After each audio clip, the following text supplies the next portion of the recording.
Good evening दोस्तों। बहुत दिनों बाद आज मैं पुनः एक वीडियो अपने चैनल पे बना रहा हूँ। आप जो भी बंधु इसे देखें, इसको लाइक कर दें, शेयर करें और अपना ओपिनियन ज़रूर दें ताकि इसमें कुछ सुधार किया जा सके। मैं इसलिए कम वीडियो बना पाता हूँ क्योंकि ज़्यादा लोग मेरे साथ मेरे चैनल पे नहीं जुड़ पाए।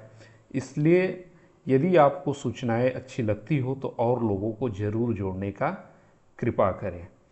आज जो मैं आप लोगों के साथ डिस्कस करने वाला हूँ वो एक जिला न्यायालय का जजमेंट है। बहुत ही बढ़िया तरीके से सुप्रीम कोर्ट और हाई कोर्ट जैसा लिखा गया जजमेंट है। जिला स्तर पे इस तरह का जजमेंट कम ही देखा जाता है। 40 पेज का जजमेंट है। यदि आप इस जजमेंट को मेरे साथ पूरा देखते और सुनते हैं, निस्संदेह मैं यह कह सकता हूँ कि जो भी बंधु अभी प्रिपरेशन कर रहे हैं उनको क्रिमिनल ट्रायल का प्रैक्टिकल एस्पेक्ट एक हद तक सूचनार्थ में बता पाने में सफल हो जाऊंगा। और जो लोग प्रैक्टिस की शुरुआत कर रहे हैं, निचली अदालतों में प्रैक्टिस कर रहे हैं, उनको सेशन ट्रायल के बारे में बता पाने में कामयाब हो जाऊंगा। वीडियो थोड़ा लंबा हो सकता है, आप धैर्य के साथ इसे देखें और समझने का प्रयास करें, आपको बहुत ही फ़ायदा होगा। और जो डाइंग डिक्लेरेशन का एस्पेक्ट है उससे रिलेटेड मेंस में जो भी क्वेश्चन पूछे जाएंगे, और यदि आप हिंदी में उसका प्रयास करते हैं तो इसी जजमेंट से आप कोई भी 25 नंबर का क्वेश्चन लिख देंगे। आप इसको सुन करके देखें और ऐसा नहीं हो तो आप ज़रूर अपनी ओपिनियन दें कि आपने गलत कहा, इसमें ऐसा कुछ नहीं है। शुरू करते हैं इस जजमेंट को। देखिए, इसमें हाईलाइट करने का सुविधा नहीं हो रहा है, पता नहीं कैसे टेक्निकली। ये जो फैसला है जिला एवं सत्र न्यायाधीश वाराणसी का है। पीठासीन अधिकारी संजीव पांडे हैं, एचजेएस हैं। एचजेएस हैं इसीलिए इन्होंने बहुत ही शानदार तरीके से जजमेंट को लिखा है। और इसकी पूरी ट्रायल में मैं बहुत ही करीब से देखा और जानने की कोशिश की कि कैसे हुआ ट्रायल। अब आइए मैं स्टेप वाइज स्टेप बताता हूँ, ऐसा बेसिक से कि जो बच्चे या जो भाई लोग अभी फर्स्ट सेमेस्टर में हैं उन्हें भी समझने में कोई समस्या और परेशानी न हो। आइए इसको शुरू करते हैं। तो ये सब देख रहे हैं, ये ऑनलाइन के लिए सीएनआर नंबर आ रहा है। इस जजमेंट को डालेंगे तो आपको वो डाउनलोड हो जाएगा। उत्तर प्रदेश राज्य वर्सेज ये 4 अभियुक्त हैं इसमें। अभियुक्तों का ये पता है और ये मुकदमा अपराध संख्या 142 2009 है। धारा दिया हुआ है, किस किस धारा के अंतर्गत हुआ ये सब धारा दिया है, अधिनियम। थाना दिया है और जिला वाराणसी दिया है। निर्णय, अब देखिए निर्णय से क्या शुरू होता है। निर्णय का जो एक जजमेंट राइटिंग का भी पार्ट होता है, ये ज़्यादातर मध्य प्रदेश जुडिशरी में बहुत मायने रखता है। उसमें क्रिमिनल का निर्णय भी लिखने आप सीख जाएंगे, जिला स्तर पर किस तरह का लिखा जाता है। इसमें दिया गया है अभियुक्त के बारे में, यहाँ से अभियुक्त गण ये फलाना फलाना। अभियोजन पक्ष कथन जो एफआईआर होता है उसी को यहाँ पैरा 2 में संक्षिप्त रूप से दिया गया है। इसमें बताया गया है, आप देखिए इसके कुछ अंशों को मैं पढ़ते हुए चल रहा हूँ ताकि आपको समझने में आसानी होगी। अभियोजन पक्ष कथन हिंदी में होने से जिन्हें दिक्कत होगी तो अभियोजन प्रोसिक्यूशन समझ लेंगे आप, यानी एफआईआर में ये बातें लिखी थी, यही इसका संक्षेप में है। वादी मुकदमा जिन्होंने सूचना दी, दया शंकर नाम का कोई व्यक्ति 29/3/2009 को थाना अध्यक्ष के समक्ष तहरीर, अब देखिए इसमें शब्द आ रहा है तहरीर प्रदर्श कवान। जब आप ट्रायल में आते हैं, प्रोसिक्यूशन अपना एविडेंस देता है तो उसमें इन्हें बुलाया होगा, दया शंकर सिंह को। और उन्होंने जब एग्जामिनेशन ऑफ चीफ में, एविडेंस एक्ट में आप पढ़ते हैं, पहले चीफ होता है, क्रॉस होता है, री होता है, सेक्शन 138, उसी में उनसे ये तहरीर दिखाई गई होगी कि क्या आपने इस तहरीर को लंका थाने में दिया था, एफआईआर को दिया था।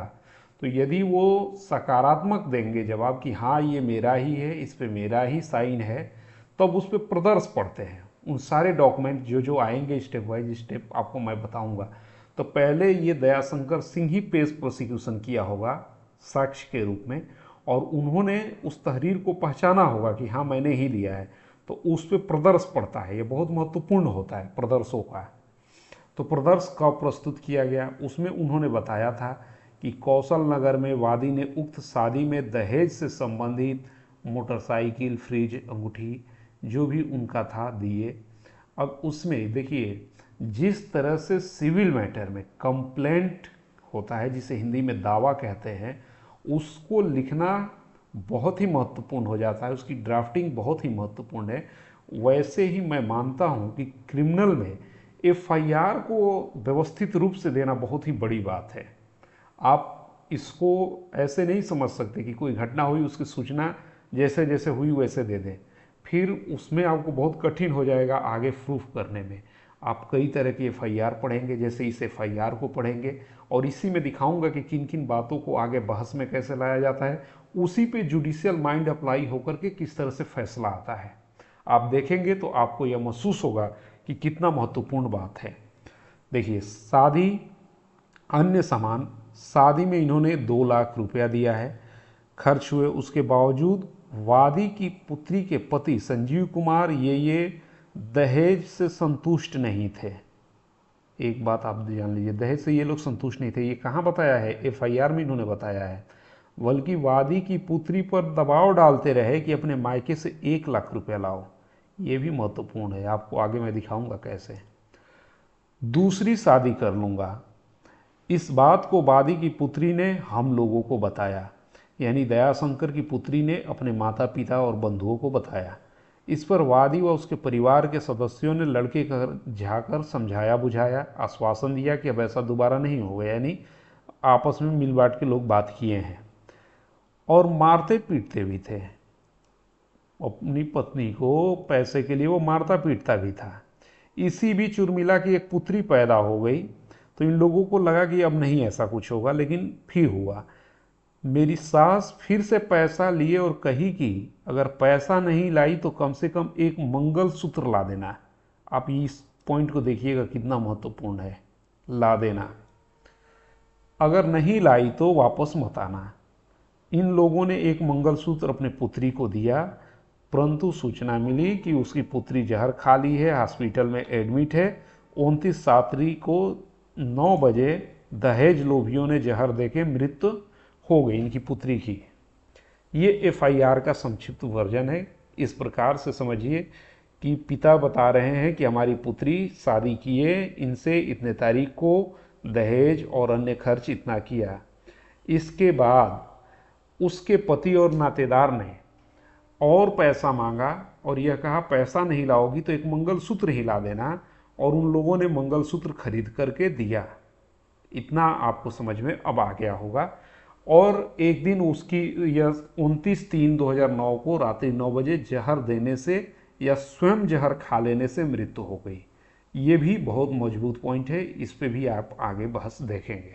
40 पेज का है जजमेंट, थोड़ा समय लगेगा, धैर्य से सुने और समझने का प्रयास करें। उक्त केस में विवेचना इनको दिया गया था, ये पैरा 3 पे आप देखेंगे। विवेचक आईओ होते हैं, उन्होंने विवेचना किया। अब इसमें विवेचक द्वारा पर्चा सीडी होता है, जिसको केस डायरी हम बोलते हैं, 1 से 15 तक किए जाने के उपरांत फिर उनका ट्रांसफ़र हो गया तो दूसरे आ गए।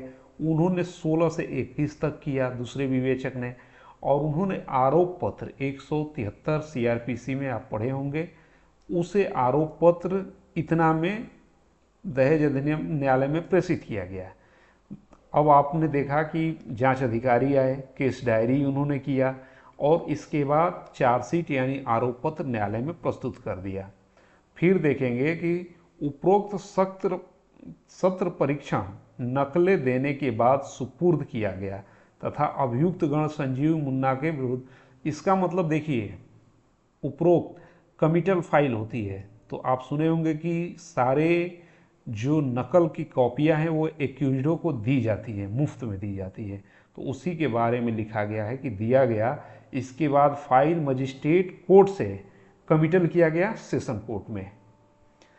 इसके बाद से जो एक दो चार्जशीट है इसमें। एक में है कि 498A, 304B और 34 भारतीय दंड संहिता, 3/4 दहेज एक्ट, और उसी में एक दूसरा पार्ट है 302, 34।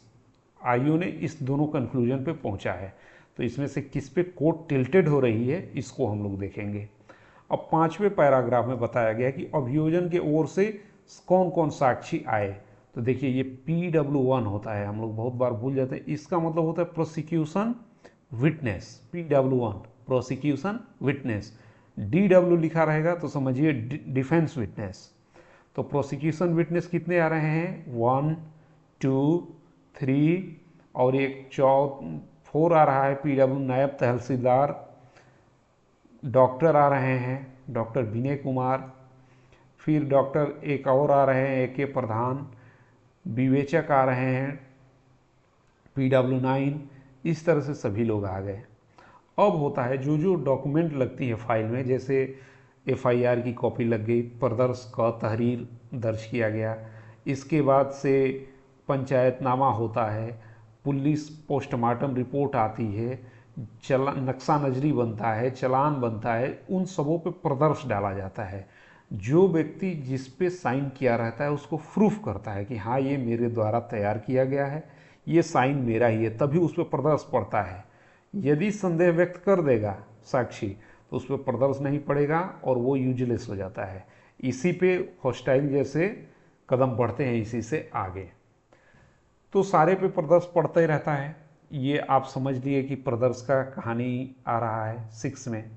7 में PW विशाल पांडे बयान दर्ज किया जा रहा है। अब देखिए 8 में क्या आ रहा है? अभियोजन के ओर से उपरोक्त गवाहों के अतिरिक्त अन्य कोई गवाह परीक्षित नहीं, इतने लोग गवाह किए गए हैं। अभियोजन साक्ष्य समाप्त होने पर अभियुक्त के बयान धारा 313 अंकित किए, जिसमें अभियुक्त के द्वारा अभियोजन अब जब प्रोसिक्यूशन का एविडेंस और ख़त्म हो जाता है तब डिफेंस की तरफ आता है, तो 313 का बनता है बयान। उसमें एक वीडियो से पूछा जाता है कि आरोप आप पे ये लगा है। एक आरोप पत्र होता है और एक आरोप होता है, इस पे क्या आप कहेंगे?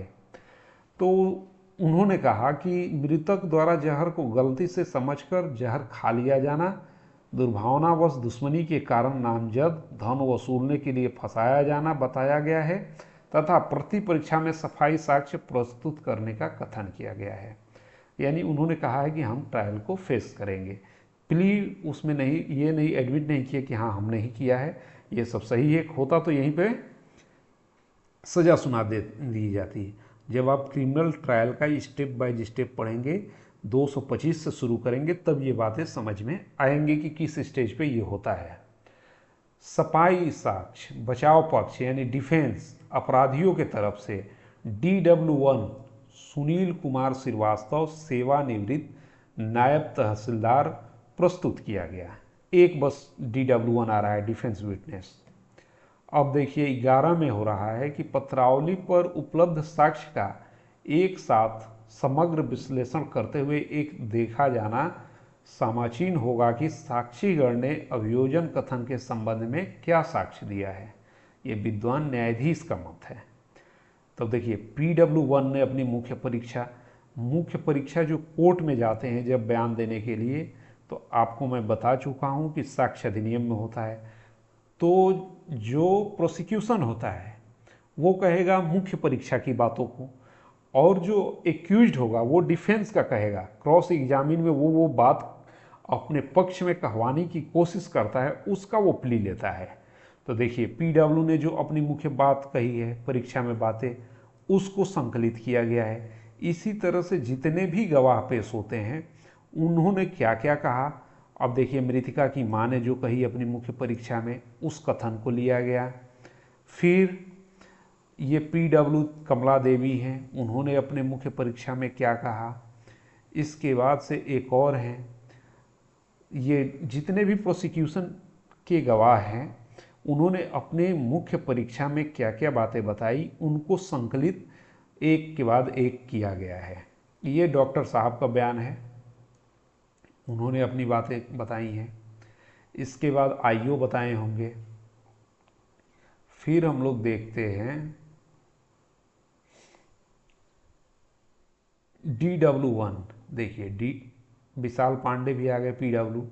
अब DW डिफेंस एक्यूज्ड के तरफ से जो पेश किए गए हैं उन्होंने क्या कहा। तो DW1 सुनील कुमार श्रीवास्तव ने अपनी गवाही में कथन किया है कि उक्त वाद में बयान देने हेतु साक्षी सम्मन प्राप्त हुआ, मैं उपस्थित हूँ, पत्रावली का परिशीलन किया। पत्रावली मतलब समझ रहे हैं, केस की फाइल होती है उसे पत्रावली बोलते हैं कोर्ट की भाषा में। मेरे द्वारा किया गया मृत्यु पूर्व बयान पत्रावली में उपलब्ध नहीं है, ऐसी स्थिति में बयान दिया जाना संभव नहीं है। इन्होंने क्या कहा कि आपको मैंने प्रोसिक्यूशन का कथन बता दिया। जब पीड़िता यानी मृतिका अस्पताल में भर्ती थी तो डिफेंस का कहना था कि उसने मृत्युकालीन बयान यानी डाइंग डिक्लेरेशन दिया था, जिसमें उसने यह कहा था कि मेरे घर के परिवार वाले, ससुराल वाले बहुत अच्छे हैं और मुझे मानते हैं। मैं गलती से एल्युमिनियम वो दवा समझ के जहर को खा लिया, चखने के लिए खा लिया। और ये बहुत ही महत्वपूर्ण है दोस्तों, यहीं पे एक क्लियर चीज़ कर दूं कि चखने के लिए खा लिया, यानी ये जो डाइंग डिक्लेरेशन है ये एक्यूज्डो के तरफ था, लेकिन वो पत्रावली में मूल रूप से गायब था। अब किसने गायब किया? डिफेंस कह रहा था कि प्रोसिक्यूशन ने गायब कर दिया, और प्रोसिक्यूशन कह रहा था कि ऐसा कोई डाइंग डिक्लेरेशन था ही नहीं। अगर था भी तो यह सोचने वाली बात है कि जो लड़की BA तक पढ़ी है और वो एल्युमिनियम फास्फाइड यानी सल्फास जो होता है मित्रों, उसे एल्युमिनियम फास्फाइड कहते हैं, वो बहुत ही दुर्गंध देता है, तीक्ष्ण होता है। तो कोई भी पढ़ा लिखा व्यक्ति यदि घर में झाड़ू लगाते समय उसे प्राप्त होगा तो उतना तीखा पदार्थ को चखेगा क्यों? ये था प्रोसिक्यूशन का कहना कि वो क्यों चखेगा। तो डिफेंस ने इस पे बहुत ही बढ़िया से लाया। मोदी का मेडिकल जूरिस्प्रूडेंस है एक, उसमें और भी कई किताबें हैं, उनमें से था कि एल्युमिनियम फास्फाइड जो होता है वो कई रूप में होता है। किसी में तीक्ष्णता 15% होती है और किसी में ज़्यादा होती है। तो हो ना हो वो एल्युमिनियम फास्फाइड 15% दुर्गंध वाला रहा हो, जो कि ज़्यादा दुर्गंध न देता हो, इसलिए वो चख ली हो। लेकिन फिर भी ये समझने योग्य बात है कि सुबह सुबह झाड़ू लगा रही हो घर में तो वो क्यों कुछ चखेगी, और वो भी सल्फास की गोली क्यों चखेगी? ये एक आप बात समझिए। दूसरी बात को समझिए कि जिसके यहाँ मरी यानी शादी हुआ उसके, जिसके घर में मरी 7 साल पहले में मरी, तो अब ये उन लोगों को प्रूफ करना था कि कैसे उसके घर में मर गई। इस पे वो लोग साक्ष्य देने में असफल रहे हैं। इन्हीं सबों को मैं आगे दिखाऊंगा, और इसी को कैसे जीरा करके ला करके सजा कराना होता है या मुकदमा छुड़ाना कितना कठिन काम होता है, तर्कों को ढूंढना और फैसलों को ढूंढना। तो DW1 ने कह दिया। देखिए एक चीज़ और महत्वपूर्ण है यहाँ पे, क्या आप दिनांक 25/3 को वाराणसी में नायब तहसीलदार के पद पर नियुक्त थे? ये बात कौन पूछ रहा है? DW यानी जो एक्यूज्ड के वकील साहब है वो अपने साक्ष्य से पूछ रहे हैं। तो उत्तर उन्होंने दिया हाँ। अभियोजन प्रोसिक्यूशन यानी सरकारी वकील ने क्या आपत्ति किया है? बचाव पक्ष अपने गवाह से मुख्य परीक्षा के दौरान किसी भी बिंदु पर जिरह नहीं कर सकता, क्योंकि विधि रूप से यह बाध्य है। देखिए बहुत महत्वपूर्ण पॉइंट है, वो जिरह नहीं करेगा अपने गवाह से। क्या आपकी ड्यूटी नियमानुसार, मैं पंचना कलमबद्ध तो वो है ही नहीं, उसने देखा ही नहीं, तो क्या इस पर बयान देगा? इसलिए अब ये महत्वपूर्ण नहीं है। आगे हम लोग बढ़ते हैं नए पैरा पे। मैंने विद्वान जज साहब कह रहे हैं जिला शासकीय अधिवक्ता तथा बचाव पक्ष के विद्वान अधिवक्ता के तर्कों को सुना तथा पत्रावली पर उपलब्ध समस्त साक्ष्यों का अवलोकन किया। अब बहस अभियोजन क्या कर रहा है?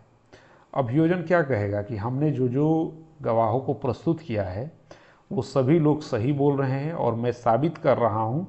तो देखिए एक अभियोजन ने क्या साबित कर दिया पहले में कि विवाह इतने को हुआ और मर रही है वो कितने 2009 में, यानी 7 वर्ष पूर्व। विवाह को साबित करना जरूरी हो जाता है, स्टेप वाइज स्टेप आप चलेंगे। दिनांक को इतने को उसकी मृत्यु हुई, यानी 7 वर्ष से पहले ही मृत्यु हो गई है।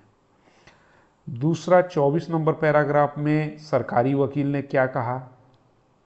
प्रथम सूचना रिपोर्ट प्रदर्श 8 का वादी दहेज पंजीकृत की गई है। यह भी तर्क दिया कि विवेचना आरोप पत्र इतने में आया है, इसलिए ये लोग दोषी हैं। उन्होंने तो पुलिस की ही बात को समर्थन करना है। फिर जो पॉइंट या प्रोसिक्यूशन को लगेगा, तो कुछ भी ऐसे नहीं कह देना होता है। आप पत्रावली की बात करेंगे, जो फाइल में बातें लगी हुई हैं उनकी बात करेंगे। तो फिर देखिए, उदाहरण के लिए 25 नंबर पैराग्राफ को देखिए। तर्क दिया कि PW1 वादी द्वारा मुख्य परीक्षा में तहरीर पर समर्थन किया गया है। उक्त साक्षी मुख्य परीक्षा में कथन किया गया है कि उर्मिला संजीव से विवाह हुआ है। जो मुख्य परीक्षा की बात है वही प्रोसिक्यूशन कहेगा और बताएगा, क्योंकि वो मुख्य परीक्षा की बातें टोटल प्रोसिक्यूशन की तरफ होती हैं। फिर विद्वान जिला अधिवक्ता ने ये तर्क दिया है कि अभियोजन यह तथ्य साबित करने में सफल है कि मृतिका उर्मिला का विवाह अभियुक्त से इतने को हुआ था। ये क्यों जरूरी है? क्योंकि विवाह को 7 वर्ष से नीचे साबित करना है और मृत्यु इतने को हुई है। विद्वान जिला जज ने फौजदारी तर्क किया कि PW6 डॉक्टर ने 100 को रखा, डॉक्टर ने जो किया उसका पोस्टमार्टम उन्होंने किया। एक चीज़ देखे होंगे कि विसरा प्रिजर्व किया गया है। उस समय पोस्टमार्टम में कुछ नहीं पता आता है तो उसका विसरा प्रिजर्व कर लिया जाता है और उसका वैज्ञानिक परीक्षण कराया जाता है, जिसमें आया कि मृतका की मृत्यु परिस्थिति में हुई है। और इसी में आ जाएगा कि उसने एल्युमिनियम फास्फाइड खाया था, ये मेडिकल रिपोर्ट में आया था। फिर जिला इन्होंने ये तर्क दिया 29 नंबर में कि होली के 2 दिन पूर्व घर आई थी और कहने लगी कि उसकी सास ने कहा है कि 1 लाख रुपए लाओ या मंगलसूत्र लेकर आना। तर्क दिया गया कि PW दयाशंकर ने उर्मिला को दहेज के लिए प्रताड़ित करने लगी।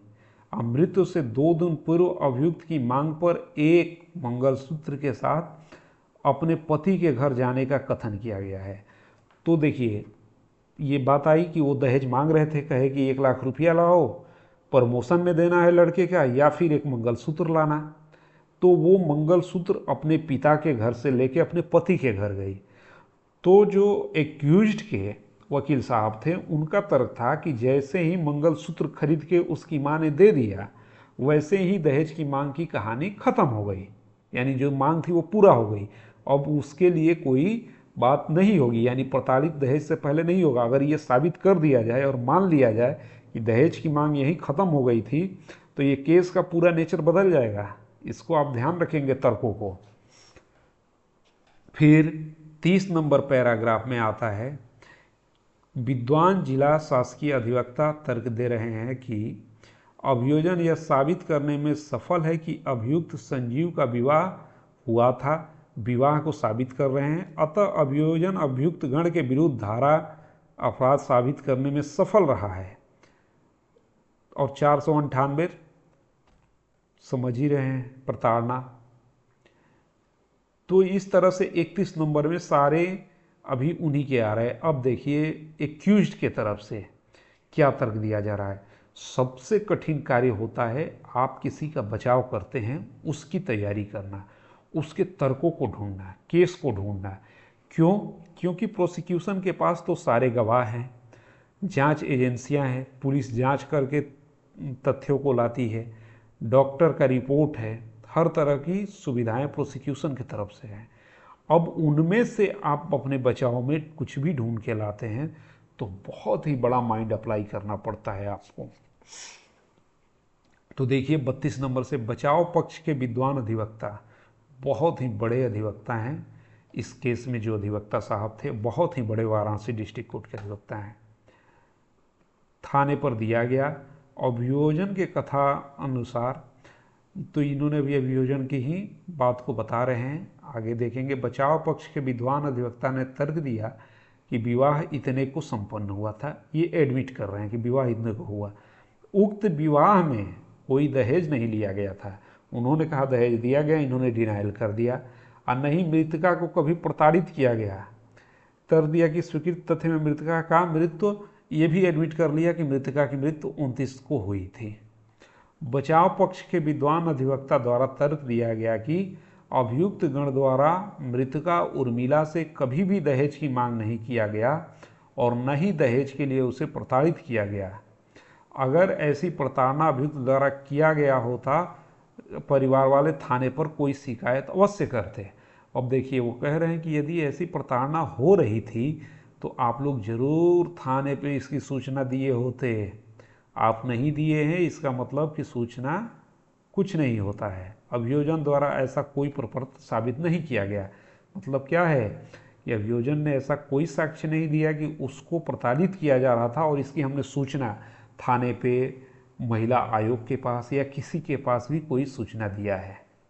फिर बचाव पक्ष क्या कह रहा है कि मृतका द्वारा गलती से जहर खा लिया गया था जिसके कारण उसकी मृत्यु हो गई। वही मैंने बताया ना कि उन्होंने कहा कि झाड़ू लगाते हुए खा ली थी, तो प्रोसिक्यूशन ने इसका तर्क दिया कि कोई एल्युमिनियम फास्फाइड जो दुर्गंध देता है उसे चखने के लिए क्यों खाएगा, वो भी तब जब लड़की बीए पढ़ी है। बीए पढ़ी है इससे मतलब क्या है कि उसका स्टेट ऑफ माइंड, वो कोई पागल नहीं है कि वो चख लेगी कुछ भी। इसके बारे में बात की गई है। फिर उन्होंने कहा कि मृतका उर्मिला द्वारा 25/3 को अस्पताल में DW सुनील कुमार को मृत्युकालीन बयान दिया था, जिसमें सुनील कुमार DW1 आया था। उसने कहा कि वो गायब है, इसलिए मैं नहीं बता सकता हूँ। लेकिन ये डिफेंस कह रहा है, बार बार एक्यूज्ड के वकील कह रहे हैं, एक्यूज्ड कह रहा है कि वो बयान दिया था जिसमें हम लोगों को वो बचाई थी, हम लोगों के बारे में कुछ भी नहीं की थी, और वो साबित हो रहा है। इसके बाद फिर मृत्युकालीन बयान में मृतका द्वारा कथन किया गया है कि घर पर सफाई कर रही थी, उसके द्वारा प्लास्टिक के डब्बे में रखी टैबलेट चखने की गरज से खा लिया गया था। से यह जानकारी नहीं कि टैबलेट विषम था और यह कथन किया गया। अब देखिए भाई, खा ली तो वो टैबलेट आपके घर में आया कैसे, बताना आपको है। तो प्रोसिक्यूशन ने डिफेंस में उन लोगों ने कहीं से नहीं बताया। उनसे पूछा गया कि कैसे आया, तो उन्होंने सबने कहा, एक्यूजों ने 313 के अपने बयान में, कि हमें नहीं जानकारी कि हमारे घर में वो आया कैसे। तो वो तो दुल्हन थी घर की, वो लाई नहीं होगी, बाहर जा नहीं रही होगी, तो आप लोगों ने ये बता नहीं पाए कि आया कैसे वो आपके घर में। तो ये संदेह उत्पन्न करता है, क्योंकि मृत्यु 7 वर्ष से पूर्व उनके घर में हुई है, तो 106 एविडेंस एक्ट अप्लाई होगा और उन्हें बताना होगा। देखिए, फिर साबित होता है कि मृतका द्वारा गलती से एल्युमिनियम फास्फाइड की टैबलेट खा ली गई थी, जिसके कारण मृत्यु हो गई। यहां तक आएंगे। बचाव पक्ष ने और भी बताया। बचाव पक्ष के द्वारा ये तर्क दिया जा रहा है, यदि इसको आप जजमेंट को पढ़ेंगे तो पूरा उपयोगिता आएगा। सब दोनों तरफ से सुनने के बाद बचाव पक्ष ने निम्नलिखित विधि व्यवस्था दिया। देखिए, उन्होंने राजा राम दिया, मुख्तार अंसारी का केस दिया, स्टेट ऑफ गुजरात का दिया, शरद वृद्धि चंद्र का केस दिया। अब मैं कैसे कह रहा था कि आप मेन हिंदी में लिख देंगे, इन सारों जजमेंटों का आगे होगा, जिक्र होगा, जिन जिन पे कोर्ट तथ्य के आधार पर लेगा कि क्या क्या लेने योग्य है। तो इतने एक जजमेंट में आप देखिए 8 डिफेंस का देख लिए, एक्यूज्ड का 8 जजमेंट दिया है, और आगे प्रोसिक्यूशन का जजमेंट मैं दिखाने वाला आपको हूँ। इसलिए आप मेंस बेहतरीन तरीके से एक जजमेंट से लिख देंगे डाइंग डिक्लेरेशन पे, आपका कभी नहीं भूलेगा। और इसी के आधार पे अगर डाइंग डिक्लेरेशन पे जजमेंट लिखने के लिए आ जाएगा तो बहुत ही बढ़िया जजमेंट भी आप लिख देंगे। निस्संदेह ये जजमेंट जिला लेवल पे बहुत ही बढ़िया उम्दा किस्म का लिखा गया है। अब देखिए, जज साहब कह रहे हैं उभय पक्ष मतलब होता है दोनों पार्टियों के तर्कों के आलोक में पत्रावली पर उपलब्ध साक्ष्य का विश्लेषण किया गया। पत्रावली पर उपलब्ध साक्ष्य से दोनों पक्ष के तर्कों में प्रकाश में निम्नलिखित बिंदु रचित किए जाते हैं। अब दोनों पक्ष को सुनने के बाद कोर्ट ने क्या तय किया कि हमें इन बातों को करना है। क्या बात करना है कि क्या 27/3 को अभियुक्त गण द्वारा मृतका को दहेज अथवा हत्या उसके विवाह के 7 वर्ष के अंदर मांग पूरी न होने के कारण जहर दे के की गई थी। देखिए, इसलिए दोनों वकील को प्रैक्टिशनर वकील ये समझते हैं, इसीलिए उन्होंने प्रोसिक्यूशन ने शुरू से ही विवाह प्रूफ किया कि इतने तारीख को हुआ, मृत्यु प्रूफ किया कि इतने तारीख को हुआ। कोर्ट ने भी विवेचित किया कि ऐसा हुआ कि नहीं, अगर ऐसा नहीं होगा तो दहेज हत्या वाला क्लॉज अप्लाई नहीं होगा, उसको भी हम लोग आगे देखेंगे। पॉइंट 2 पे क्या है कि क्या अभियुक्त गण द्वारा मृतका उर्मिला को दहेज मांग करते हुए प्रताड़ित किया गया था। तो देखिए, ये जो कोर्ट पहले ही इसको करता, दोनों पक्ष को पता था, इसीलिए डिफेंस के लॉयर कह रहे थे कि भाई दहेज तो मांगा गया, लेकिन मंगलसूत्र जैसे ही वो दी तो दहेज की मांग वहीं ख़त्म हो गई, तो उत्पीड़न अब क्यों होगी। तो ये भी क्लॉज को डिस्क्लॉज पहले ही कर रहे थे दोनों तरफ के वकील कि इस पे कोर्ट का आएगा। फिर देखिए तीसरा प्रश्न, क्या मृतका उर्मिला के विवाह के दौरान वधू पक्ष से दहेज लिया गया था। तो उनके पिता ने कहा ही था कि TV, fridge, so and so मैंने दिया था।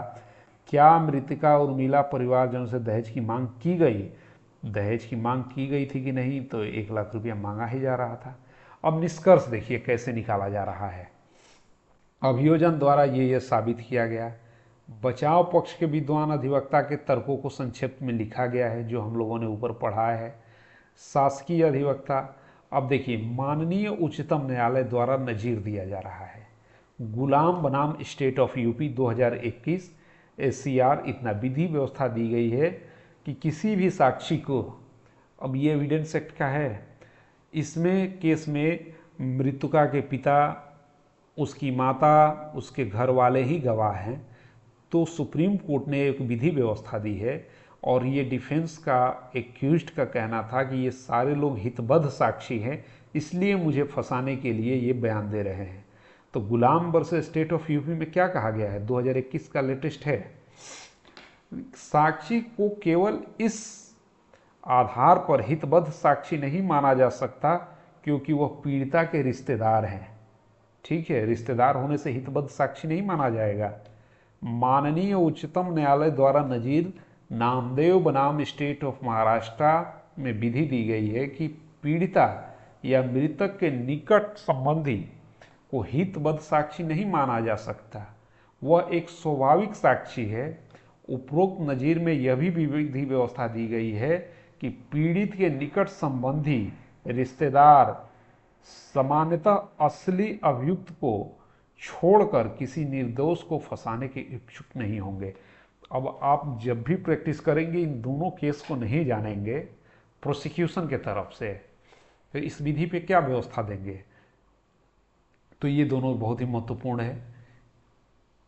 फिर देखिए, माननीय उच्चतम न्यायालय सुरेंद्र सिंह बनाम स्टेट ऑफ हरियाणा, विधि व्यवस्था दी गई कि वधू को जलाने के प्रकरण में हमेशा कहा जाता है कि कोई भी स्वतंत्र साक्षी प्रस्तुत नहीं किया गया है। जब महिला को ससुराल में वैवाहिक घर में प्रताड़ित किया जाता है तो इसके संबंध में स्वतंत्र साक्षी का साक्ष्य लिया जाना मुश्किल है। ये जजमेंट है कि भाई जब आपके घर में है तो स्वतंत्र साक्षी कहाँ से आएगा, आपके यहाँ तो सभी आप लोग हैं, आप कहेंगे एक्यूज्ड के घर वाले कि ऐसा कुछ नहीं हो रहा था, तो स्वतंत्र साक्षी आएगा कहाँ। तो उक्त परिस्थिति में केवल घर में रहने वाले पति के रिश्तेदार ही प्रताड़ना के साक्षी होते हैं। उनके नौकर उनके प्रभाव में होने के कारण विधि विरुद्ध साक्ष्य नहीं देते। साक्षीगण के न्यायालय में उपस्थित न होने की प्रवृत्ति होती है, यह पड़ोसी के साथ ज़्यादा होता है। इन परिस्थिति को वधू को जलाए जाने वाले मामले में मृतक की प्रताड़ना के संबंध में माता पिता कोई साक्षी नहीं होता। ठीक, इन तीनों जजमेंट बहुत ही महत्वपूर्ण है। जब भी आप प्रैक्टिस में आएंगे इन सबको जानना आपको जरूरी है। अब क्या हो रहा है 48 नंबर में, माननीय उच्चतम न्यायालय द्वारा दी गई विधि व्यवस्थाओं में यह सिद्धांत प्रतिपादित किया गया है कि साक्षी को केवल इस आधार पर हितबद्ध साक्षी नहीं माना जा सकता कि वह मृतक के निकट संबंधी है। यह भी सिद्धांत प्रतिपादित किया गया है कि दहेज हत्या के प्रकरण में स्वतंत्र साक्षी मिलना अत्यंत कठिन है। PW दयाशंकर 3, ये इस आधार पर हितबद्ध साक्षी नहीं माना जा सकता कि वह मृतका के निकट संबंधी है। न्यायालय यह देखा जाना होगा कि साक्षी विश्वसनीय है अथवा नहीं। देखिए, विश्वसनीय है कि नहीं यह देखा जाएगा। न्यायालय द्वारा सबसे पहले यह देखा जाना आवश्यक है कि वादी द्वारा प्रथम सूचना रिपोर्ट में समय से लिखाई गई तथा अभियोजन पर। इसमें यह भी बात आया कि बार बार ये कहा जाता है कि एफआईआर डिले है, घंटे में उसको दिया जाता है कि इतना घंटा डिले है, ताकि यह किया जा सके कि वह विश्वसनीय नहीं है। इसमें भी 2 दिन का डिले है, परंतु यदि किसी की पुत्री मर गई तो उसको तुरंत तत्काल जाके सूचना देना चाहिए, या परिवार वाले रो रहे हैं, परेशान हैं, इसके बाद ही सूचना देंगे। ये इस 50 नंबर में आ गया है कि भाई तुरंत सूचना कोई दे देगा, वो ऐसी स्थिति में सूचना के लिए ही। तो इसको कोर्ट ने माना कि वो डिले नहीं है, जब तक वो जीवित थी तो क्यों सूचना देते हैं। उनको यह दिलासा थी कि मेरी पुत्री सही हो जाएगी, ठीक हो जाएगी, तो वो एफआईआर के चक्कर में नहीं पड़े। जब मृत्यु हो गई तब इसकी सूचना दिए। तो मृत्यु के बाद यदि कुछ समय विलंब होता है और उसका एक्सप्लेन्ड कारण है तो उसे डिले नहीं माना जाएगा। इसमें भी डिले नहीं माना गया। तो इस पे इतना चल रहा है आगे। यह स्वीकृत तथ्य है कि मृतिका इतने दिन को 9 बजे मर गई थी, यानी एक्यूज ने भी माना है कि मर गई थी, और हॉस्पिटल में दोनों पक्ष थे। जब दोनों पक्ष थे तो जो एक आकर के व्यक्ति कह रहा है कि मैंने उसका मृत्युकालिक कथन रिकॉर्ड किया था, तो यहीं पे मेन पॉइंट है कि आप रिकॉर्ड किए और उस लड़की के माता पिता और रिश्तेदार थे तो उनका सिग्नेचर उस पर क्यों नहीं करवाया। सिग्नेचर नहीं था। और इस पे एक जजमेंट देखिए मृत्युकालीन कथन पे, PW2। अब थोड़ा इसको बढ़ाते हैं आगे, ये तथ्य ही है, फैक्ट उन पे चलते हुए देखिए। अब 57 नंबर पे आइए। हरि प्रसाद उर्फ किशन साहू बनाम छत्तीसगढ़ राज्य में विधि व्यवस्था दी गई है। सूचना रिपोर्ट संपोषक साक्ष्य है, न कि ठोस साक्ष्य प्रथम से दर्ज करने का अभियोजन कथित अनुकूल नहीं है। ये नया इसमें बताया गया है। भाई डिले है तो इसका मतलब ये थोड़ी है कि उससे प्रोसिक्यूशन का केस ही साबित नहीं किया जाएगा, कोई अपराध ही नहीं हुआ। अब घटना स्थल को साबित कर पाया कि नहीं, तो घटना स्थल को साबित ही कर दिया कि उसके घर में हुआ है। वो भी मान रहा है, वो मान रहा है कि खुद जहर खा ली, और लड़की के माता पिता प्रोसिक्यूशन कह रहा है कि तुमने जहर दे दी। तो घटना स्थल भी प्रूफ है। ये अपराध को कैसे प्रूफ किया जा रहा है, इस पे आप ध्यान दीजिए कि विवाह हुआ उससे 7 वर्ष पूर्व हुआ, घटना स्थल उसका परिवार है, ताकि जो इंग्रेडिएंट हैं दहेज हत्या के उसको प्रूफ किया जा सके। उन इंग्रेडिएंट के हिसाब से ही एफआईआर लिखाया जाता है, और एफआईआर में कुछ जुडिशल मतलब माइंड अप्लाई किया जाता है, मॉडिफाइड कर दिया जाता है, ताकि प्रूफ करने में आसानी हो। अब इसके बाद जो जुडिशियल फाइंडिंग है उसी पे चलते हैं हम लोग। देखिए 65 नंबर पे, अपराध धारा 304B की परिधि में आने के लिए कुछ तत्वों का सिद्ध होना आवश्यक होता है। उपरोक्त के संबंध में माननीय उच्चतम न्यायालय द्वारा नजीर कुन्नू अब्दुल बनाम राज्य सरकार केरल में यह सिद्धांत प्रतिपादित किया गया है कि अभियुक्त को धारा 304B के अंतर्गत तभी सजा की जा सकती है अगर निम्नलिखित तथ्य साबित है। स्त्री की मृत्यु दाह या शारीरिक क्षति कारित की गई हो या सामान्य परिस्थिति से अन्यत्र हो, मतलब वो नेचुरल डेथ ना हो, तो नेचुरल डेथ तो है नहीं, ये प्रूफ हो रहा है। यह मृत्यु विवाह के 7 वर्ष से पूर्व, तो एक इंग्रेडिएंट शुरू से चल रहा है कि विवाह इतने को, मृत्यु इतने को। स्त्री के साथ उसके पति या नातेदार द्वारा क्रूरता की या तंग किया गया हो, तंग किया जा रहा था। क्रूरता अगर कहेंगे आप नहीं हुआ तो तंग के लिए एक जजमेंट आगे इसमें है कोट किया हुआ। पैसा लाओ, होली से 2 दिन पहले भगा दिए, मंगलसूत्र लेके गई। यह क्रूरता या तंगी दहेज मांग के कारण की गई हो, ये ध्यान देंगे। 1 लाख रुपया वो प्रमोशन के लिए मांग रहा था, वो दहेज मांग नहीं है। ताने मारा जा रहा था कि कम दहेज लेके आई, मंगलसूत्र लाओ, ये सब दहेज हत्या, दहेज की श्रेणी में आता है।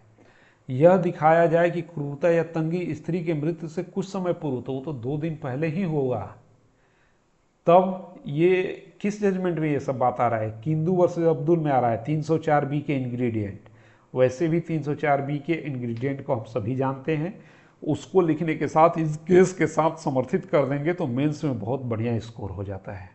यदि ये केस का नाम याद रहा, साइटेशन, लोग कहते हैं साइटेशन याद करना चाहिए कि नहीं, ये बहुत ही महत्वपूर्ण है।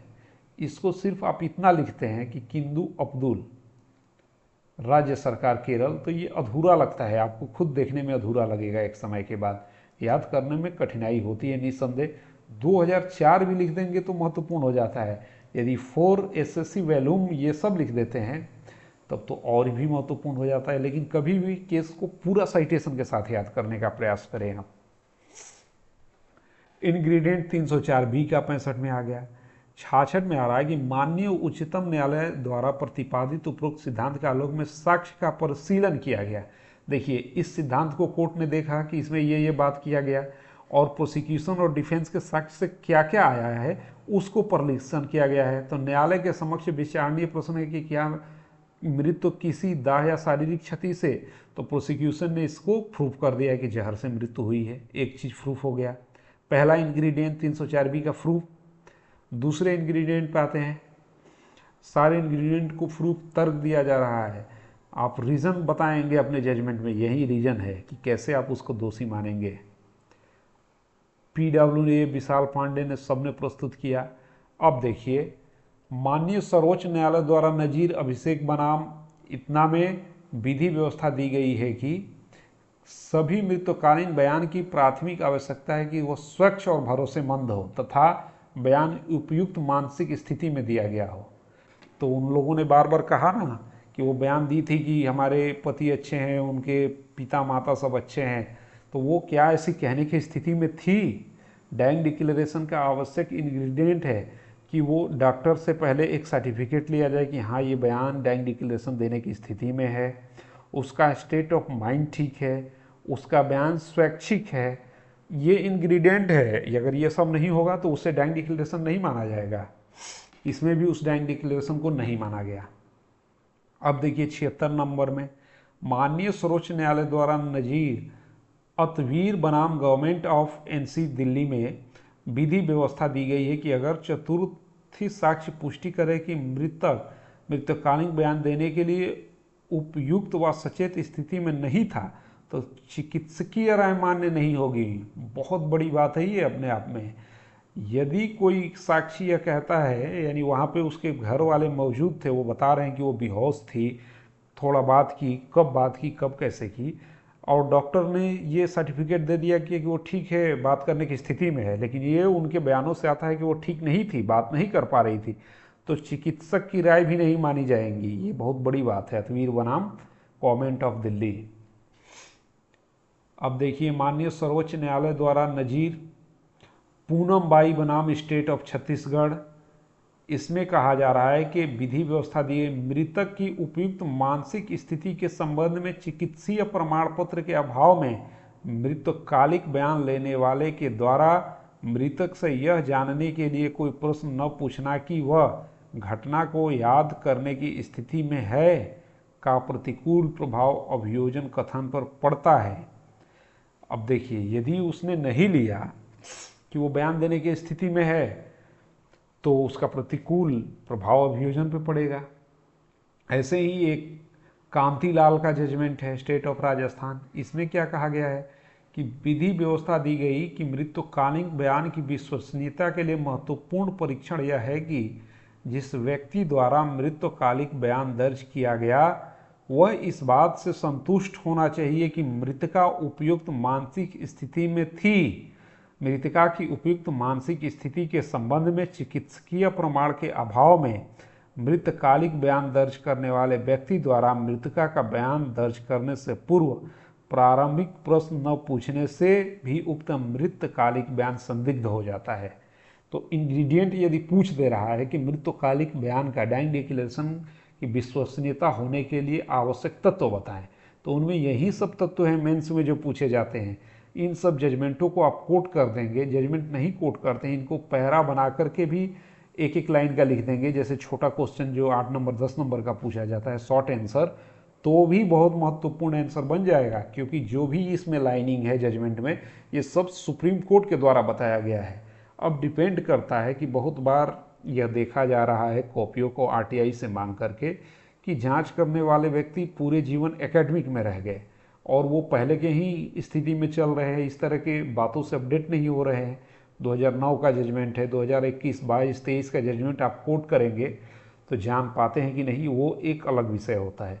लेकिन इससे आपका डाइंग डिक्लेरेशन से संबंधित किसी भी तरह का मेंस का क्वेश्चन नहीं छूटेगा यदि आप इन तथ्यों को पढ़ लेते हैं और आपके दिमाग में एक बैकअप शॉर्ट में बन जाता है। तो अभियोजन द्वारा ऐसा कोई साक्ष्य प्रस्तुत नहीं किया गया कि प्रस्तुत मामले में मृतका का मृत्युकालिक बयान दर्ज करने से पूर्व चिकित्सक से मृतका की उपयुक्त मानसिक स्थिति के संबंध में कोई प्रमाण लिया गया था।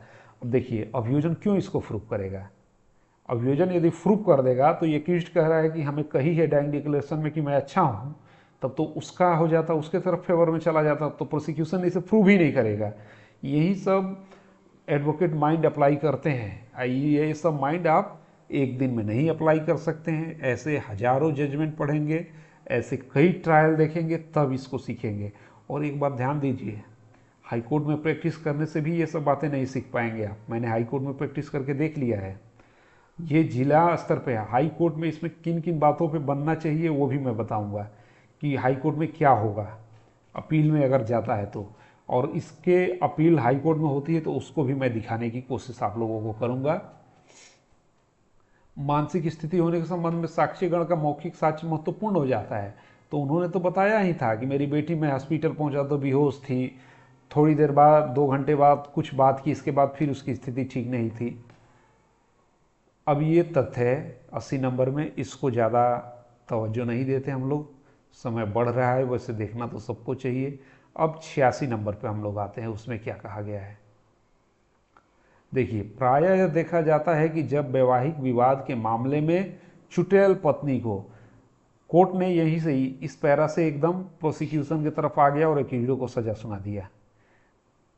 इस तर्क को जज साहब ने माना कि प्रायः यह देखा जाता है कि जब वैवाहिक विवाद के मामले में चुड़ैल पत्नी को अस्पताल में दाखिल किया जाए और उसे यह लगे कि उसकी जान बच जाएगी तो वह अपना वैवाहिक जीवन बचाने का प्रयास करती है। कितना मर्मज्ञ बात लिखा गया है।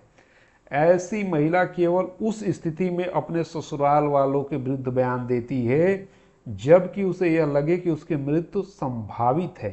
अन्य स्थिति में वह अपना परिवार बचाने के लिए ससुराल पक्ष के विरुद्ध बयान देने से बचती है।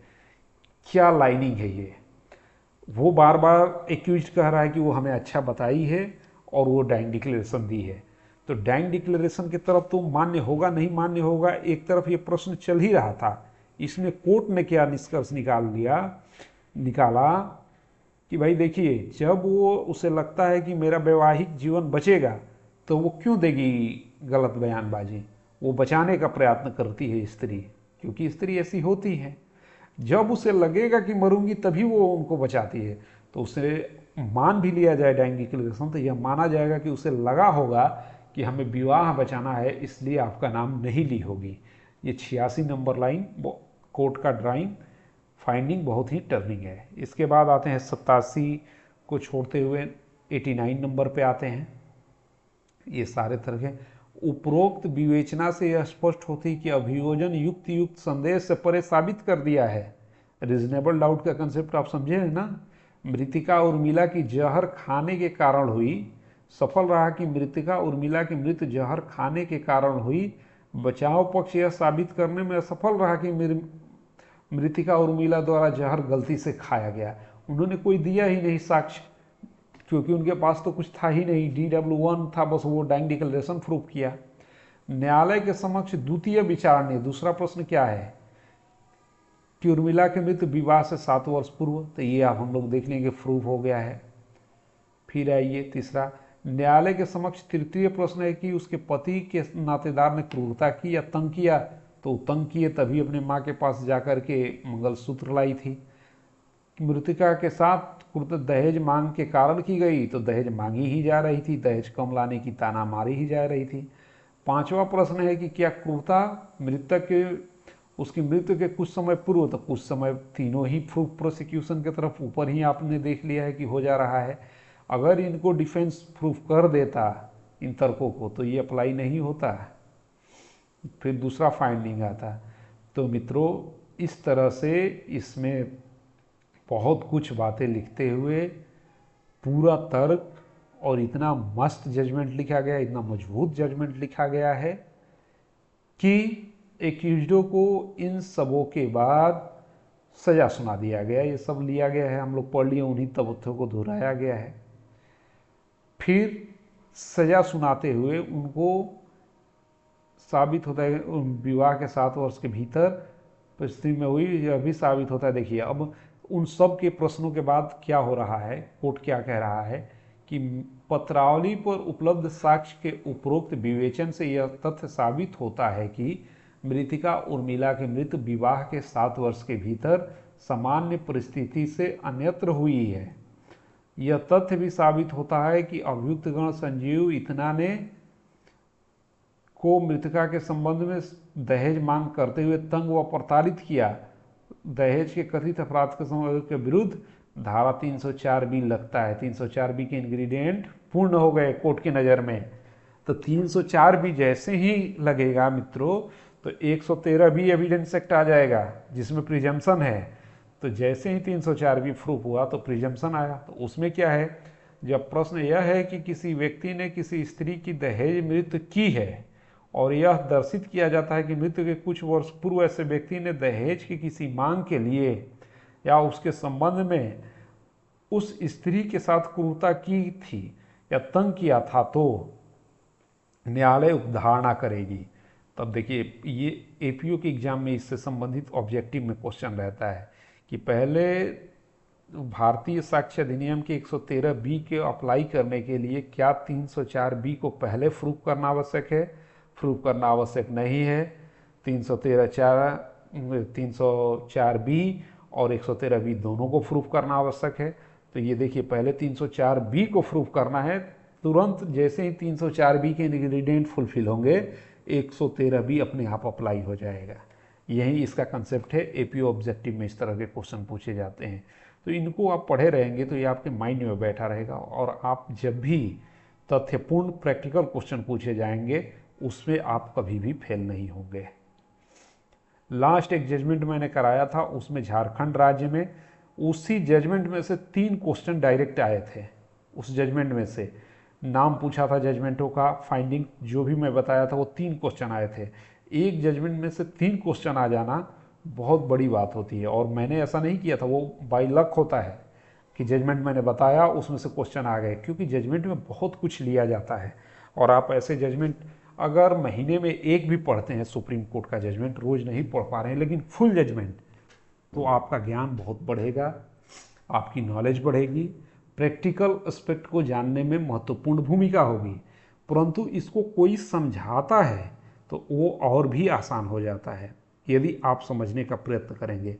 ये इसको शुरू से लास्ट तक अपने से पढ़ते तो बहुत ज़्यादा दिक्कत होती, जैसा मुझे शुरू में होता था। परंतु यदि कोई समझा देता था इसके बाद पढ़ने के बाद वो बहुत ही इंटरेस्टिंग हो जाता था और याद अपने आप होने लगता था। ठीक है, तो इसी तरह से कोई भी जजमेंट का जैसे शॉर्ट में दिया रहता है ऊपर ही कि ये इससे निकाला गया है, तो उसको पढ़ के इसके बाद पूरा पढ़ेंगे आप तो पूरा रीजनिंग समझ में आने लगता है। रीजन क्या था, क्रूरता हुई प्रूफ हो गया, 113 बी की उपधारणा साबित हो रही है। फिर इसके बाद बचा अभियोजन, यह साबित कर चुका है कि मृतिका विवाह 7 वर्ष के पूर्व करने में। तब देखिए जब ये सब प्रूफ हो गया तो मृतिका के देवर के विरुद्ध धारा आरोप पर साबित होने में सफल रहा। उपरोक्त परिस्थिति में वैकल्पिक आरोप 302 यानी जो 302 में चार्जशीट आई थी अब उसकी कोई आवश्यकता नहीं, यहाँ से वो रिजेक्ट हो गया क्योंकि 304 भी प्रूफ हो रहा है इस केस में। अगर वहाँ नहीं वो प्रूफ होता तो 302 में लाया जाता, 302 के इंग्रेडिएंट को प्रूफ किया जाता, लेकिन प्रोसिक्यूशन 304 बी को ही प्रूफ करने में शुरू से लगा था और डिफेंस उसी पे डिफेंस दे रहा था और प्ली ले रहा था। इन सब बातों को आप ध्यान देंगे। अगर नहीं 304 बी प्रूफ होता तो प्रोसिक्यूशन तुरंत टर्न हो जाता 302 पे। न्यायालय द्वारा अब यह देखा जाना है कि क्या अभियुक्त गण द्वारा मृतका को प्रताड़ित किया गया, तो प्रताड़ित किया गया। ऊपर बयानों से आप पढ़ के समझ गए तो कोर्ट भी यही निष्कर्ष निकालेगी कि प्रताड़ित किया गया है। तो प्रताड़ित किया जाएगा तो क्या अप्लाई हो जाएगा 498 रे, ये देखिए, आंध्र प्रदेश राज्य बनाम एस मधुसूदन राव 2008। तंग करना क्रूरता की श्रेणी में तभी आता है जब महिला को तंग उसे या उससे संबंधित किसी व्यक्ति को किसी संपत्ति के लिए विधि विरुद्ध मांग को पूरा करने के लिए किया जाता है। 1 लाख रुपया, मंगलसूत्र, ये सब विधि विरुद्ध मांग ही तंग करना है। तो यानी वो भी प्रूफ हो रहा है। तो जैसे ही तंग करना प्रूफ होगा दोस्तों, तो देखिए अभियोजन 115 नंबर, युक्त संदेह से परे साबित करने में सफल रहा है कि अभियुक्त गण मृतका उर्मिला से दहेज में 1 लाख रुपए की मांग करते हुए उसे प्रताड़ित करते थे। माननीय सर्वोच्च न्यायालय द्वारा दी गई उपरोक्त विधि व्यवस्था के आलोक में मृत अभियुक्त गण संजीव कुमार सो एन सो के विरुद्ध 498 क्रूरता। अब इसमें एक जजमेंट 498 पे देख लीजिए, आंध्र प्रदेश राज्य बनाम मधुसूदन, 304B में मैंने दिखा चुका है। इस तरह से 498 में भी अपराध इनका बन गया। अब आइए 304-98, इसके बाद फिर प्रूफ क्या किया जाएगा, 3/4 DP एक्ट लगा था, उसको भी अब प्रूफ करना है।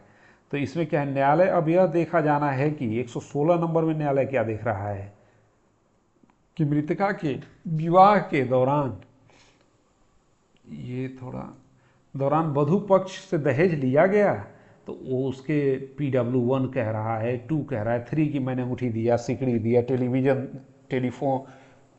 टेलीविज़न दिया, ये सब दिया था शादी में। ये सब तो प्रूफ ही हो रहे हैं। अब वहीं क्रॉस में भी बता देगा, मोटरसाइकिल भी दिया था।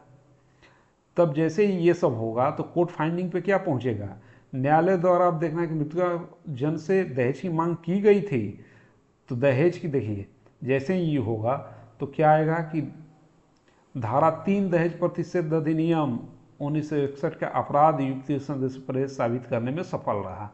तो 3/4 भी साबित कर दिया प्रोसिक्यूशन। जो चार्जशीट में आरोप पत्र में धारा में आरोप आता है उनको प्रूव करना होता है प्रोसिक्यूशन को, उसी लाइट में होता है।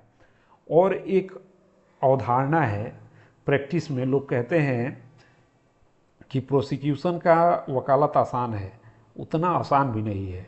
यदि सरकारी वकील के ही थ्रू आप रहते हैं तो सरकारी वकील के साथ साथ प्राइवेट वकील भी रहते हैं, वो इतना मेहनत करते हैं और उनको असिस्ट करते हैं कि आप ऐसा ऐसा इसको लेके बढ़िए आगे, इससे हम लोग जीत जाएंगे। और उनको भी न्यायालय मौका देता है, प्राइवेट काउंसलर को भी, प्रोसिक्यूशन के सुनने के बाद सुनने का। और बहुत जगह नहीं दिया जाता है, कह दिया जाता है कि आप जो कहना है सरकारी वकील को बताइए, वो कोर्ट को बताएंगे। तो ये जज साहब का डिस्क्रिप्शन भी होता है, कोर्ट के ऊपर डिपेंड करता है। तो ये 3 धारा प्रूफ हो गया दहेज एक्ट का। अब देखिए, न्यायालय अब यह देखेगा कि मृतका उर्मिला से उसके परिवारजन से दहेज मांगा जा रहा था, तो भाई मांगा जा रहा था तभी तो वो मंगलसूत्र लेके आई थी, तो इससे क्या प्रूफ हो जाएगा, 4 प्रूफ हो जाएगा DP एक्ट का 3/4 जो इसमें लगा था। उपरोक्त विवेचना से स्पष्ट होता है साबित करने में सफल रहा।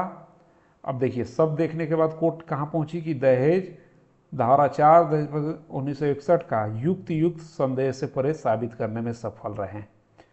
इसको आप जान लेंगे, जैसे बिहार APO मेंस में दहेज अधिनियम पे एक प्रैक्टिकल क्वेश्चन था कि BMW मांग रहा है और वो दे रहा है तो क्या होगा, उसमें बहुत लोग कंफ्यूज हो गए थे। तो इस पे देखिए, ऐसे ही प्रैक्टिकल क्वेश्चन पूछे जाते हैं। मान लीजिए आपसे ये प्रैक्टिकल क्वेश्चन पूछ लिया जाता है 5 नंबर का कि दहेज में मंगलसूत्र मांगी और वो दहेज मंगलसूत्र ला के दे दी, तो क्या दहेज की मांग माना जाएगा कि नहीं माना जाएगा। तो ये तो माना जाएगा, माना जा रहा है कि दहेज मांगा इसलिए दिया। इसके संबंध में आपको अगर ये पढ़ लेंगे पूरा यहाँ से यहाँ तक, तो तर्क देने के काबिल आप बन जाएंगे। इसको और बताने से थोड़ा समय लंबा हो गया है, मैं शॉर्ट में करना चाह रहा हूँ। जिस किसी को भी ये जजमेंट चाहिए वो आप हमें कमेंट कर देंगे, मैं ईमेल पे भेज दूंगा उनके।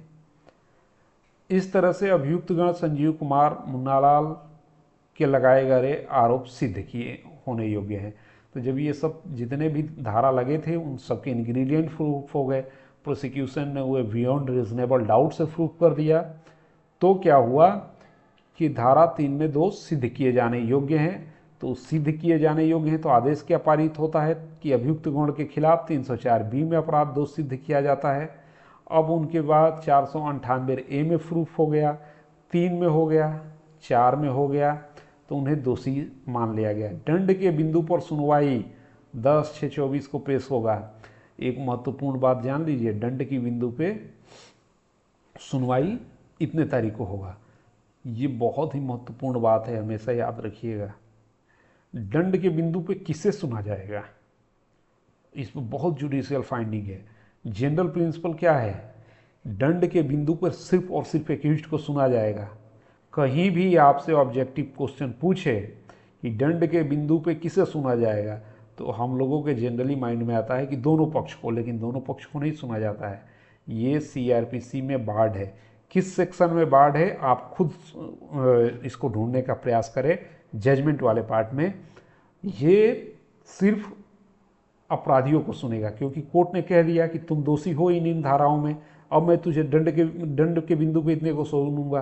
तो वो अपराधी ही कोर्ट से गुजारिश करता है कि ठीक है, हम दंडित तो होंगे इसमें, लेकिन हमारी ये बातों को भी ध्यान दिया जाए, जैसे ओल्ड एज हो, परिवार का एक ही सदस्य हो, जो कुछ भी उनका रहता है अपना, उस समय तथ्य और परिस्थिति पर डिपेंड करता है। वहाँ यह भी ध्यान रखेंगे कि प्रोसिक्यूशन का नहीं रहना माना जाता है, कि प्रोसिक्यूशन इस पर न बोलेगा न रहेगा, वो डायरेक्ट कोर्ट टू एक्यूज्ड होता है। तो दंड के प्रश्न में सुनवाई की गई। अभियुक्त संजीव इनके उपस्थित हैं। अभियुक्तों की ओर से विद्वान अधिवक्ता अभियोजन पक्ष को जिला शासकीय को दंड के प्रश्न पर सुना गया। देखिए, ये बात नहीं लिखा जाना चाहिए था, दंड के बिंदु पे सुना गया, लेकिन ये कब की बात कहा जा रहा है। ये कहेंगे कि सुन लेंगे अक्यूज्ड को, तो ये कहेंगे कि ज़्यादा से ज़्यादा पूरा दंड दिया जाए, यानी उन धाराओं में जितना दंड है, up to 7 year, up to life imprisonment, तो प्रोसिक्यूशन कहेगा कि उतना तक दंडित कर दिए। इस पर ध्यान रखेंगे कि एक्यूज्ड को सुनने के बाद की बात हो रही है कि भाई इन्हें उचित सजा दिया जाए, लेकिन वो उस बात पे नहीं कहेंगे। वो जो कहेगा अपराधी जो कोर्ट से कहेगा, उस बिंदु पे ये कुछ नहीं तर्क देंगे। लेकिन एक दो जजमेंट है जिसमें दिया जा सकता है आपराधिक इतिहास। देखिए, अभियुक्त संजीव कुमार इतना के तर्क दिया गया कि ये अत्यंत गरीब हैं और इनका कोई पूर्व आपराधिक इतिहास नहीं है। अब यहाँ से शुरू हो जाएगा, यदि इनका पूर्व आपराधिक इतिहास रहेगा तो प्रोसिक्यूशन बोल सकता है, सुप्रीम कोर्ट का इस पर जजमेंट है, अन्यथा नहीं बोलेगा। उन्हें कम से कम दंड दिया जाए। अभियोजन के तर्क किया गया कि विवाह के 3 वर्ष के अंदर जहर देकर मारा गया था, अभी को अधिक से दंडित किया जाए। ये दंड के बिंदु पे इनकी भी हो गई बात। अब देखिए, Hemchandra versus state of Haryana बहुत ही पॉपुलर केस है। करती है कि प्रावधान कर दे न्यूनतम दंड की अवधि 7 वर्ष से कम की नहीं होगी। उसमें 304B में न्यूनतम ही है कि 7 वर्ष होगा, अतः आजीवन कारावास से दंडित बिरले वाद में, न कि प्रत्येक वाद में किया जाना चाहिए। आप देख लीजिए, रेयरेस्ट ऑफ रेयर केस एक स्टेट ऑफ पंजाब का केस है, उसमें है वो किसके लिए है, 302 के लिए है, जिसमें कैपिटल पनिशमेंट सुनाया जाता है। अब लाइफ इम्प्रिजनमेंट 304B में रेयरेस्ट ऑफ रेयर केस में सुनाया जाएगा। ये हेमंत चंद्र स्टेट ऑफ हरियाणा के केस में कहा गया है। इसी तरह का ऑब्जेक्टिव में कन्फ्यूजिंग क्वेश्चन आता है, और हम लोग जब तक नहीं पढ़े रहते हैं, मैं खुद को भी कह रहा हूँ, कन्फ्यूज होते रहते हैं। लेकिन आप पढ़ेंगे, इस तरह से पढ़ेंगे तो इसको बना लेंगे कि हेमचंद्र में 304B के बारे में कहा गया है। साबित हो चुका है और इन लोगों को हो चुका है, तो इसके बाद आदेश ये दे दिया गया कि 10 वर्ष के सश्रम कारावास सजा दिया जाता है, पैसा दिया जाता है, ये दंड दे दिया गया। इस तरह से ये जजमेंट ख़त्म हो गया। मित्रों, इस जजमेंट में मैंने आप लोगों को पूरा बताने का प्रयत्न किया डाइंग डिक्लेरेशन से संबंधित। आपको यदि सूचना अच्छी लगी हो तो ज़रूर कमेंट दें, अगर अच्छी नहीं लगी हो तो कुछ अपना सुझाव ही दें। मेरा उत्साह को बढ़ाएं और ज़्यादा से ज़्यादा लोगों को जोड़ें, ताकि मैं इस तरह की रोचक जानकारियाँ आप लोगों को लीगल फील्ड की दे सकूं। और यदि लोग मुझसे ऐसा उम्मीद करते हैं कि और दूं, तो 2-3 फैसले होने वाले हैं। उनमें तो एक में तो हाल फिलहाल में फैसला होगा, बहुत ही ज़बरदस्त तर्क के साथ आप लोगों को बताऊंगा कि इसमें कैसे क्या हुआ और कैसे टर्निंग हुआ, और शॉर्ट समराइज़ करके अब बताऊंगा। यदि आप लोग इस सूचना को अच्छा मानते हैं तब, और ऐसा करने के लिए मुझे उत्साहित करते हैं, तब मैं बनाऊंगा। अन्यथा लेट हो जा रहा है वीडियो बनाने में, उत्साह न होने की वजह से। Thank you very much.